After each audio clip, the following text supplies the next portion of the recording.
Tepuk tangan dulu dong. Ini angka luar biasa. Dengan budget yang ada kita menyesuaikan, tapi kita juga nggak mau bikin jelek seperti itu. Itu memang yang paling aman kali ya buat produser ya Mbak ya? Ya kita juga nggak mungkin selamanya selalu membuat horor ya, karena kan itu karya ya.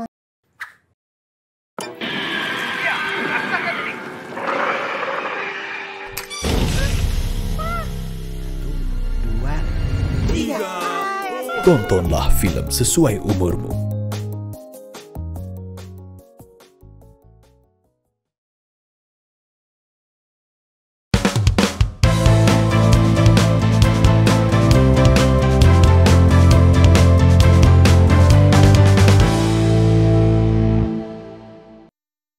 Halo sahabat Sensor Madi, kita ketemu lagi di Kelas Cinema bersama saya Gustavo Lia. Hari ini kita kedatangan juga tamu, seorang produser film yang sudah melahirkan 3 film, lalu kemudian juga mencapai box office. Dan ini kan luar biasa. Tentu saja kita ingin mengenal lebih dalam mengenai apa saja yang beliau lakukan, apa saja pertimbangan-pertimbangannya hingga mencapai angka yang luar biasa. Langsung saja saya kenalkan yaitu Ika Wulandari. Halo Mbak Ika. Selamat siang Mas. Selamat siang Mbak Ika. Nah Mbak Ika, ini kan Leo Pictures ya Mbak ya, melahirkan 3 film. Pertama adalah Sosok Ketiga, film horor. Ya. Terus ada Togut, film horor juga. Ya. Dan yang sekarang yang terakhir yang masih tayang adalah Bila Esok Ibu Tiada. Ini luar biasa loh, yang pertama aja udah 1,1 ya, Sosok Ketiga ya. Kemudian yang kedua Togut tuh hampir 1.925.000. Kemudian yang sekarang yang masih tayang adalah Bila Esok Ibu Tiada sudah per sekarang ya, sahabat Sensor Mandiri 3,4 juta. Tepuk tangan dulu dong. Ini angka luar biasa dan masih bisa bertambah karena masih ada di bioskop. Mbak, ini kan kalau PH baru tuh orang-orang melihatnya selalu pertimbangannya adalah mungkin dari dana gitu ya, modalnya ada nggak buat bikin film pertama gitu. Terus tentu ada banyak pertimbangan lain. Nah dulu Mbak Ika gimana mulainya Mbak? Apa saja yang jadi pertimbangan awal? Sebenarnya produser kami, Leo Picture itu Mas Agung Saputra, itu sebelumnya sudah membuat PH, tapi karena pandemi dan sebagainya kita buat baru dan akhirnya dengan pertimbangan budget dana yang sedemikian kita mandiri ya, kita yang ada seadanya kita buat film horor terlebih dahulu. Walaupun kita punya naskah drama gitu, tapi setelah pandemi itu horor ya, akhirnya kita coba horor. Dan alhamdulillah dengan film pertama kita sangat detail cerita, Mas Agung sangat perhatian sama detail, setiap detail itu akhirnya bisa melahirkan film dengan jumlah penonton yang kita nggak duga sama sekali. Oh iya? Iya, kita nggak duga karena kita nggak ekspektasi terlalu tinggi waktu itu dengan banyaknya film horor yang beredar dan persaingan di PH-PH lain juga cukup ketat. Jadi kita nggak terlalu berharap banyak dengan dana yang ada ya.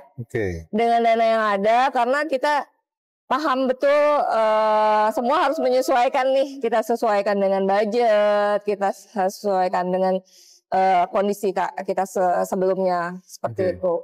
Nah berarti pertimbangan dana tuh kalau buat yang mau bikin PH dari mana aja sumbernya Mbak? Selain milik sendiri ya, kan nggak banyak gitu maksudnya untuk mencapai angka yang diinginkan dalam produksi. Kalau dari awal kita ngelihat desain produksi itu dari skrip, skenario. Bagaimana kita bisa dengan budget yang ada kita menyesuaikan, tapi kita juga nggak mau bikin jelek seperti itu. Kita nggak mau bikin karya yang jelek ya. Jadi akhirnya kita coba, jadi kita menyesuaikan juga dengan promo.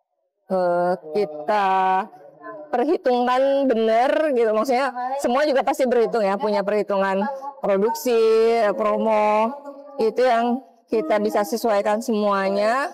Oke, tapi sumbernya berarti sumbernya sendiri, swadaya gitu ya? Swadaya. Wow. Kita kebetulan Mas Agung Saputra punya usaha juga di manajemen artis ya, dan dengan bisa support untuk itu. Saling support gitu. Oke. Lalu tadi kan milihnya akhirnya horor, karena berdasarkan tren gitu ya. Tren. Itu memang yang paling aman kali ya buat produser ya Mbak ya. Saat itu ya. Iya. Nah sekarang Bila Esok Ibu Tiada kan juga keluar dari jalur horor gitu ya. Apa pertimbangannya, Mbak? Ya kita juga nggak mungkin selamanya selalu membuat horor ya, karena kan itu karya ya. Jadi harus ada namanya juga seni entertain, kita harus ada variasi tertentu. Oke.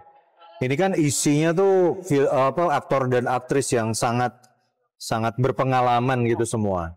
Itu semua memang sudah menjadi bagian dari rencananya untuk memasukkan sebanyak itu orang di dalam film ini. Kebetulan Mas Agung itu lumayan idealis ya. Jadi ketika dia dapat judul yang bagus, dia pakai feeling. Jadi kita juga sama-sama mensupport kalau misalnya di film ini dia percaya diri, kita percaya diri, jadi kita harus kasih talent yang terbaik. Jadi cast-nya yang terbaik juga. Karena walaupun juga kita memperhitungkan budget ya, sekali lagi.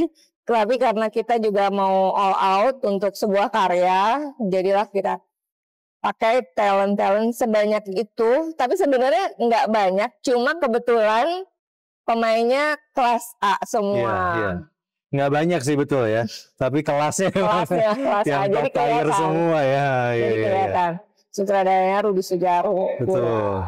Nah oke, Mbak pengen deh, apa sih yang bisa di-share buat sineas yang ingin mendirikan production house baru gitu ya. Tapi mungkin dananya nggak sebanyak yang Mbak Ika punya gitu maksudnya. Apa ya langkahnya ya kira-kira yang bisa dilakukan? Adakah saluran-saluran lain yang bisa produser cari sebagai sumber dari modal? Sebenarnya kita bisa bekerja sama dengan beberapa pihak ya. Kalau kita punya relasi, kalau sebuah PH ini bisa punya relasi yang networkingnya harus berjalan. Jadi dari situ kita bisa dapat sumber dana dari beberapa lah. Tapi so far karena kita baru 3 film, jadi kita baru penjajakannya sampai ke ya udah PH lain. Berarti sebetulnya boleh juga mereka bekerja sama Leo Pictures gitu ya? Boleh iya kan, sekali ya. Itu sangat terbuka kita. Oke. Mbak Ika, ini kan lembaga sensor film merupakan bagian dari ekosistem perfilman di Indonesia. Sebetulnya menurut Mbak Ika, seberapa penting kehadiran dari LSF di dalam ekosistem tersebut? Sangat penting ya. Kalau kita concern sama pendidikan, bagaimanapun kita nggak cuman klasifikasi usia klasifikasi usia itu perlu, karena siapa yang bisa menikmati film-film kita, karya-karya kita. Kita punya target marketing, kita punya target market, kita punya target penonton, maka kita perlu sekali adanya lembaga sensor seperti itu. Karena biar generasi kita ke bawah juga terjaga. Kan salah satu yang diamanatkan undang-undang untuk LSF adalah melindungi masyarakat dari dampak negatif film gitu.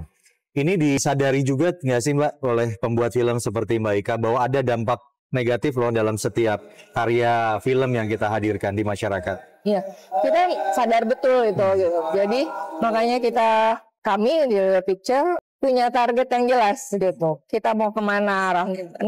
Kita bikin bila esok ibu tiada supaya bisa dinikmati berkalangan usia, itu kan juga kita perlu sensor seperti jadi itu. Dari sejak pembangunan story pun sudah memikirkan itu ya Mbak ya? Sudah.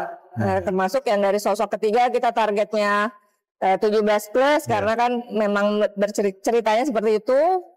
Nah, Togut kita juga sebenarnya mau semua umur karena kan ada pendidikan tentang keagamaan di situ juga walaupun berbalut horor. Nah, di Bila Esok juga kita maunya juga bisa ditonton, dinikmati semua kalangan.